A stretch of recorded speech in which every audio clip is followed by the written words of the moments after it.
Welcome to AHRC TV's weekly roundup. In this week's program, killings continue in Bangladesh. Sharmila marks 15 years of hunger strike against AFSPA in Manipur. Nepal's second Universal Periodic Review held in Geneva. Historic Burma parliamentarian elections coming up next week. Sri Lanka debates the rights of protesters after police attack students. Welcome to AHRC TV's weekly roundup. I'm Josephina Bergsten. The spree of targeted assassinations of secular writers and publishers continues in Bangladesh, sending the country further into lawlessness and terror. Faisal Arefin Dipan, owner of a publishing house, is the latest victim. He was hacked to death in his office on November 1st. The slain victim's publishing house is known for publishing books whose authors has diverse socio-political and religious ideas, including a book written by secular blogger Avijit Roy, who was murdered earlier this year. Mainstream media and police officials are blaming pro-Islamist militant groups for this murder and that of 5 other bloggers assassinated in Bangladesh since February 2013. Curiously, the latest victim's father, Abdul Kashem Fazul Haq, a University of Dhaka professor, has been cited in the media immediately after the murder of his son as saying, "I do not want justice. Those who are doing politics in the name of secularism and those who are doing politics over state religion, both are destroying the nation. Let there be good sense among them." For more on this, AHRC TV spoke with Mohammed Ashrafuzzaman, who works on Bangladesh as well as UN issues at the Asian Human Rights Commission. Regarding the assassination of Faisal Arefin Dipan, one misinformation has come in the media that he was a blogger. His family asserts that he was not a blogger, he was just a publisher. His publishing house used to publish a lot of books, and one book of slain blogger Avijit Roy, his publishing house published in recent years. Apart from that, he did not write anything, any comment in any social networking site or any website. There is another area about this assassination is that Professor Abul Qasim Fazlul Haq has publicly said immediately after the assassination of his son that I don't want justice. So, which is very significant in the context of Bangladesh, because many ordinary people don't want to go to the judicial system because of their experiences. And this professor is also saying that he doesn't want justice.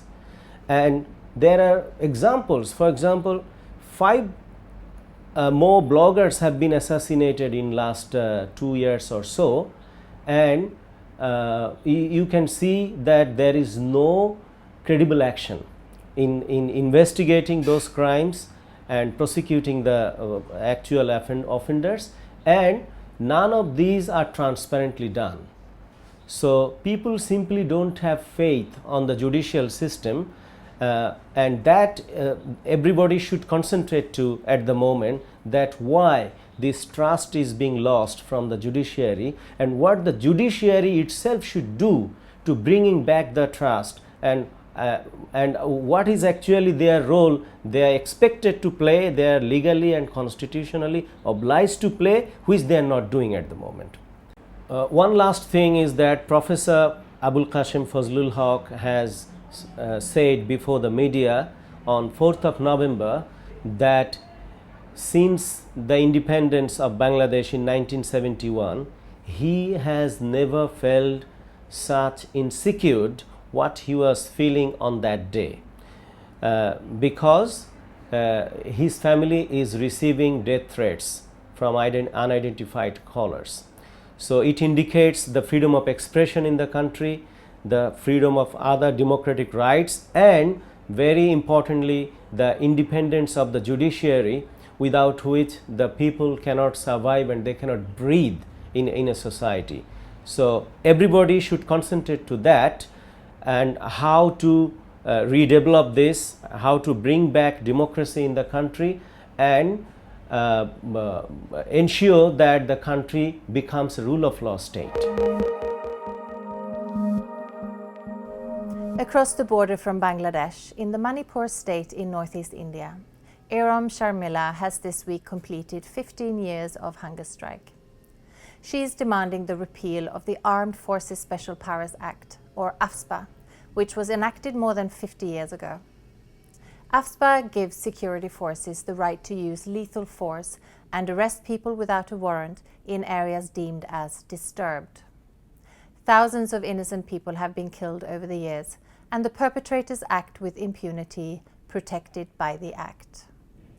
Sharmila, a 42-year-old poet and human rights defender, began her hunger strike in November 2000 after she witnessed a brutal attack by the paramilitary force Assam Rifles, in which 10 innocent people were killed in Manipur. Ever since, she has been held in judicial custody and force-fed through a tube, accused of attempted suicide, a crime under Section 309 of the Indian Penal Code. Attempted suicide is punishable with up to a year in prison. Sharmila herself states that she is not attempting to commit suicide by hunger striking, but exercising her constitutional right to protest. Nevertheless, each year, Sharmila is released and then immediately re-arrested. This has continued for 15 years, and Sharmila has pledged to continue her protest until AFSPA is repealed. There have been repeated calls and legal verdict over the years, both domestically and internationally, to repeal AFSPA and release Sharmila. Earlier, AHRC TV spoke with Babloo Loitongbam in Manipur.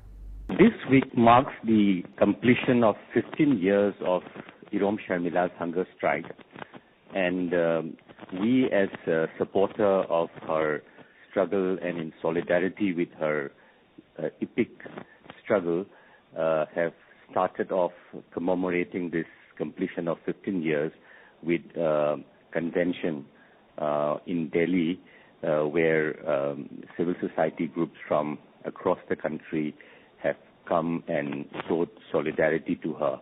One of the highlights of this commemoration is also to lobby with the political leadership in India to make a headway in terms of the demand that she is making, and there are some progress.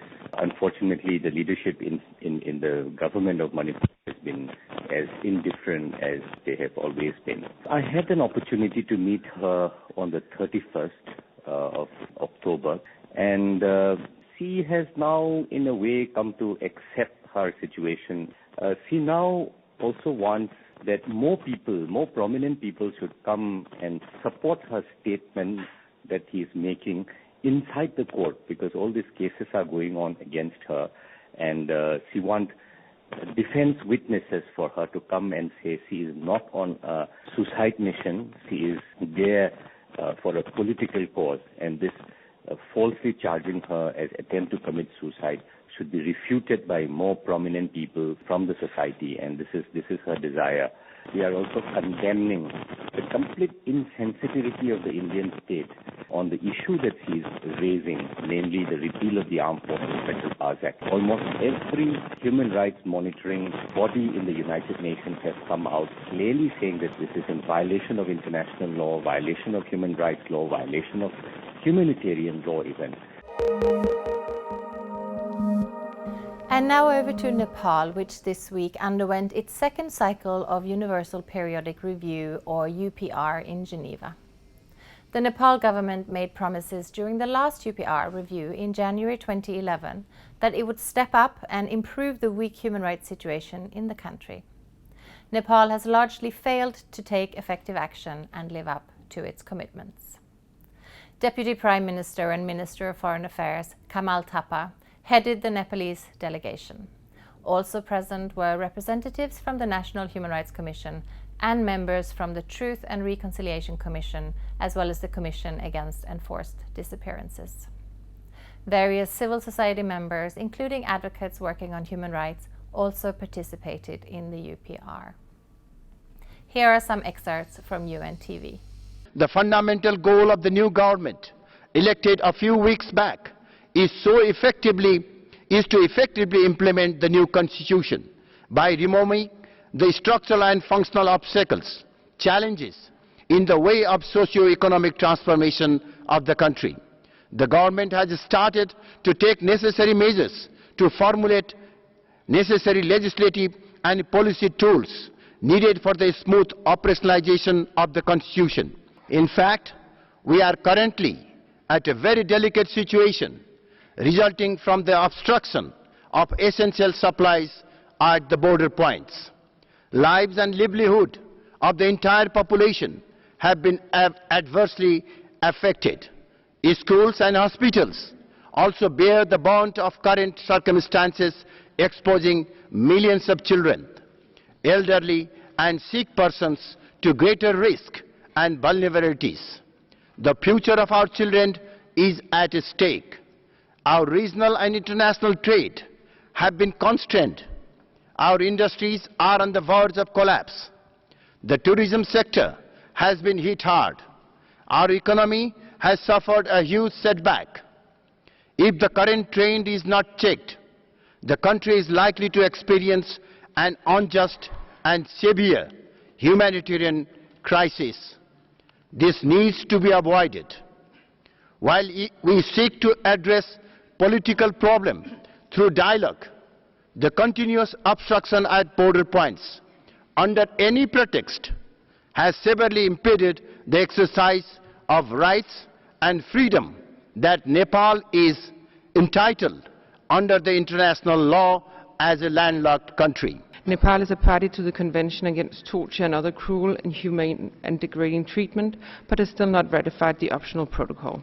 Denmark therefore recommends that Nepal ratifies the optional protocol to the Convention Against Torture and Other Cruel, Inhumane or Degrading Treatment or Punishment. Nepal has carried out positive improvements regarding the Truth and Reconciliation Commission and Disappearance Act. However, the implementation process remains slow. Denmark therefore recommends that Nepal amends the 2014 Commission on Investigation of Disappeared Persons, Truth and Reconciliation Act in compliance with the Supreme Court ruling of 26 February 2015 in order to uphold international standards relating to accountability for gross violations of international human rights and international humanitarian law. I thank you. Burma's historic parliament election is due to be held next week on November 8. This election is seen by some as an opportunity for the country's first free and fair elections in 25 years, and that the future of democratic reform will depend on the outcome of this election. The central issue of the election is whether military rule in Burma can be replaced with a democratic form of government. The opposition party and many civil society organizations have expressed concern whether a free and fair election will be possible.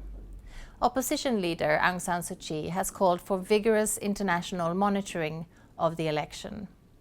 UN Special Rapporteur on the situation of human rights in Myanmar, Yan Hee Lee, has stated that the restriction on freedom of expression, assembly and association, and the arrest and excessive use of force against protesters poses serious risks for holding a genuine election.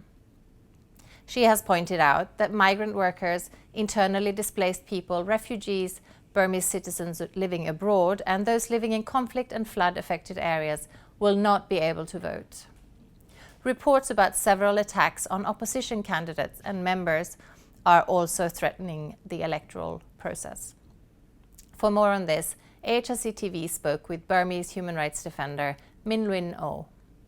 November 10 မှာကျွန်တော်မြန်မာနိုင်ငံရဲ့အထွေထွေရွေးကောက်ပွဲကြီးလုပ်မယ်ပေါ့နော်။ထွေထွေရွေးကောက်ပွဲလုပ်မယ်ဆိုတော့ကခုချိန်ထိကျွန်တော်တို့ဒီဆန္ဒမဲပေးနိုင်တဲ့မဲစင်းတွေအမှားယွင်းရှိနေတယ်ဆိုတာတွေကျွန်တော်သိရတယ်။ဒါလည်းခု3ကြိမ်ထုတ်ပြန်တဲ့အချိန်မှာ3ကြိမ်စလုံးဆက်လက်မှားယွင်းနေသေးတဲ့အတွက်မဲစင်းအတိအကျထုတ်ပြန်နိုင်ဖို့အတွက်ကျွန်တော်တို့အချိန်မီလှုပ်ဆောင်နိုင်မှာမလားဆိုတော့ကျွန်တော်တန်တရားဖြစ်ပါတယ်။ကိုယ်စားလှယ်တွေစီယုံရေးဆင်းတဲ့အခါမှာလည်းကိုတီလေရောက်ကျူးလွန်ခံရတဲ့ကိစ္စအထိအသက်အန္တရာယ်နီးကပ်ပြီးအထိတ တိုက်ခိုက်ခံရတဲ့ကိစ္စတွေဖြစ်ပွားခဲ့တယ်ဆိုတာကိုကျွန်တော်တို့သိရတယ်။သက်ဆိုင်ရာပါတီတွေကတိုင်ကြားထားပြီးမဲ့လေရွေးကောက်ပွဲကော်မရှင်အနေနဲ့ထိရောက်စွာအရေးယူဆောင်ရွက်ပေးနိုင်ခြင်းမရှိတဲ့အတွက်ကျွန်တော်တို့ရွေးချယ်တင်မြှောက်ခြင်းပွဲမှာပါဝင်မဲ့ကိုယ်စားလှယ်များရဲ့လုံခြုံရေးကိုကျွန်တော်တို့အထူးပင်စိုးရိမ်ပါတယ်။အဲဒီတော့ကရွေးကောက်ပွဲပြီးသွားတဲ့နေ့ဒီမှာလေမဲရည်တွက်တဲ့အခါမှာမဲရည်တွက်တာမှန်စောင့်ကြည့်လေ့လာဖို့အတွက်လေ့လာသူ1500ကျော်ခွင့်ပြုထားတယ်လို့သာပြောတယ်ဒီ1000ကျော်ကဘောလုံးပွဲပြိဿလိုမျိုးဘီကနေကြည်ယုံပဲကြည်နေရမှအခြေအနေမျိုးဖြစ်ပြီးတော့ဒီရွေးကောက်ပွဲကော်မရှင်နဲ့မဲယုံမှာတာဝန်ကျတဲ့သူတွေကနေပြီးတော့ကျွန်တော်တို့2010ရွေးကောက်ပွဲတုန်းကလိုမျိုးကြိုတင်မဲတွေရောက်လာတာနော်နောက်ပြီးတော့မဲယုံကိုပို့တဲ့မဲတွေပျောက်ဆုံးသွားတာဖြစ်မှာကိုကျွန်တော်တို့အင်မတန်မှပင်စိုးရိမ်မှုရှိပါတယ် Finally, AHRC TV turns its attention to Sri Lanka. The Asian Human Rights Commission has expressed serious concern about an attack on students who had gathered to present a petition to the Minister of Higher Education at the University Grants Commission in Colombo on October 29. A group of around 500 students had gathered to present a petition to the Minister of Higher Education, Lakshman Kiriella, and have a discussion about the status of the diploma course that they have been following.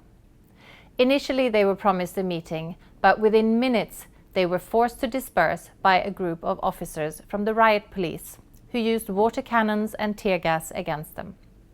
The students complained that the riot police continued to brutally assault them even after they had dispersed. The incident sparked a parliamentary debate about the right to protest in Sri Lanka. Basil Fernando, Director of Policy and Programme at the Asian Human Rights Commission, has written an open letter to Professor Siri Hettige, Chairman of the National Police Commission, in response to the violent actions against the student protesters.